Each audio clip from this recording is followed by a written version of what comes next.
Gohan, you have the nerve to smile that hard after what happened to you in the last episode. What's wrong with you? Why aren't you upset? You had the dude with 2 L's in his name give you an L. Why are you even in this episode?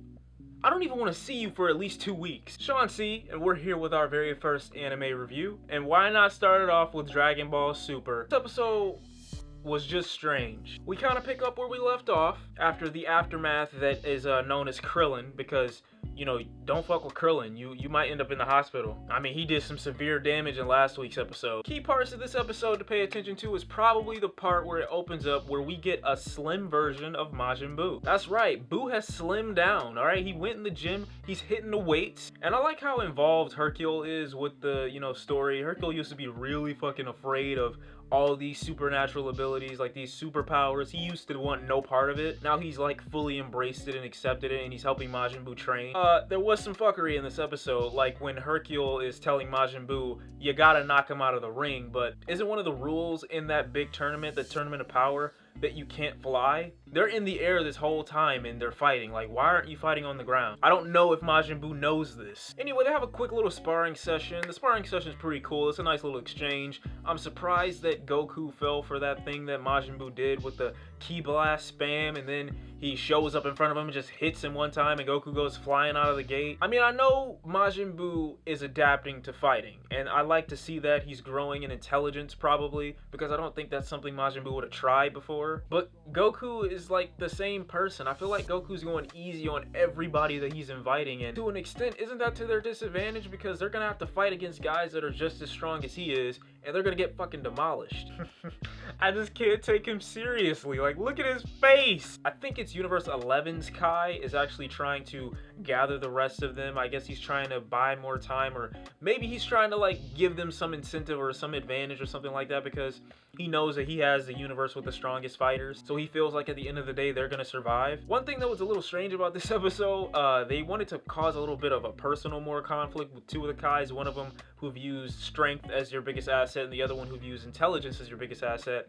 But I'm really surprised that one with intelligence kind of lost his cool a little bit. I thought he would have kept his composure, and the one with the power probably would have been like, ah, fuck. That's what I thought would have happened, but they ended up getting equally mad at each other, which kind of made me question the other one's intelligence. But it didn't look like any of the other Kais were hearing it. They didn't want anything to do with it. They don't have time. One of them's sleepy. One of them's got better shit to do. One of them's gathering fighters. They just didn't have time for it. Then we get to Toppo, who apparently hasn't told anybody in his universe about the situation at hand. I mean, he's pretty much at the bar taking a drink, stressed out. One of his buddies comes up to him and says, hey man, you look stressed out. Can I help with anything? So it's at this point we know that he hasn't told them anything about what happened at the exhibition match. It seems like it is heavy on his mind, even though he has Jiren, I think his name, basically his trump card. This is the guy that's literally the strongest. Get a little bit more information about their group, what it is that they do. Basically they're this league of justice warriors, and they fight crime in their world, which is, it's fine. I guess it's not cringy, although I would prefer if they didn't name their moves beginning with the word justice. But hey, whatever floats your boat. This could be like the good version of the Ginyu Force for all I know. I feel like they kind of ran out of design ideas with some of these gods. I mean, one of them's a clown, the other one's an elephant, one of them's I think a rat. We got Beerus, who I guess is supposed to be like the cat, and one of the gods actually looks human and seems to have an infatuation with Goku. They're all discussing his involvement in the exhibition match, and some of them took offense to it, some of them don't really like him, some of them don't care, they just know they're gonna win. Fast forward a little bit, and Goku is literally going up to Kami's lookout, which is, I guess, is now Dende's lookout, and he actually says something that triggers me. He says, Dende, you sure grew a lot,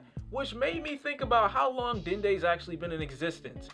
Gohan is like probably 30 at this point, and Dende hasn't grown. I mean, it feels like it's been years. I don't know what the timeline is in the Dragon Ball Z universe. I just feel like Dende should be at least somewhere around Vegeta's height at least by now. This whole episode is pretty much centered around Goku preparing to look for Android 17, who he wants to recruit. Also, Champa wants Kaba to recruit more Saiyans, because he knows that Goku and Vegeta and, you know, there's going to be some other strong fighters in here. He basically says to Kaba, we need stronger fighters than you. And I like that they brought that up, because if they were just going there to call Kaba and say, we need you again, I'm like, if you pull some bullshit and give this kid Super Saiyan Blue, I'm gonna just stop watching the series. And I thought I'd save the cringiest part of this episode for the last, and it just so happened to be at the end of the episode, which is Gohan and Piccolo's dialogue. Pause on all of that. This is literally their conversation. Gohan's, you know, to get the gist of it, they introduce themselves. Gohan's like, I knew you'd be here. The first thing Piccolo says is, that soft, weakened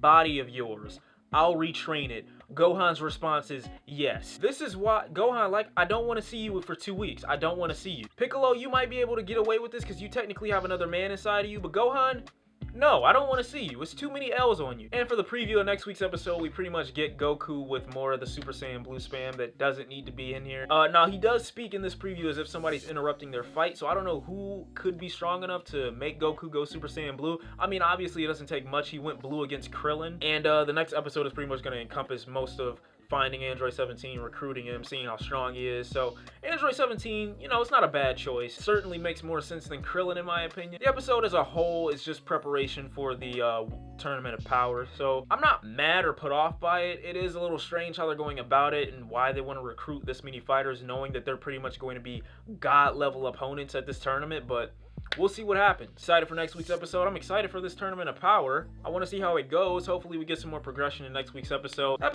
Enjoyable. A little bit of fuckery here and there, but you can get over it. There's better content than there is bad in this episode. And that is the review. Attack on Titan review is coming probably tomorrow. I want to get to the Boruto. I haven't started the Boruto series yet, so I'm going to watch that before episode 2 comes out. Give you guys my thoughts on that. I might do My Hero Academia too. I watched the first season of that. I like that series as well. And yeah, if you enjoyed the video, go ahead and leave a like, rating, subscribe. Let me know how you felt down in the comment section about the episode, and I will see you next time. Peace. Krillin, of all the people to give you an L, Krillin.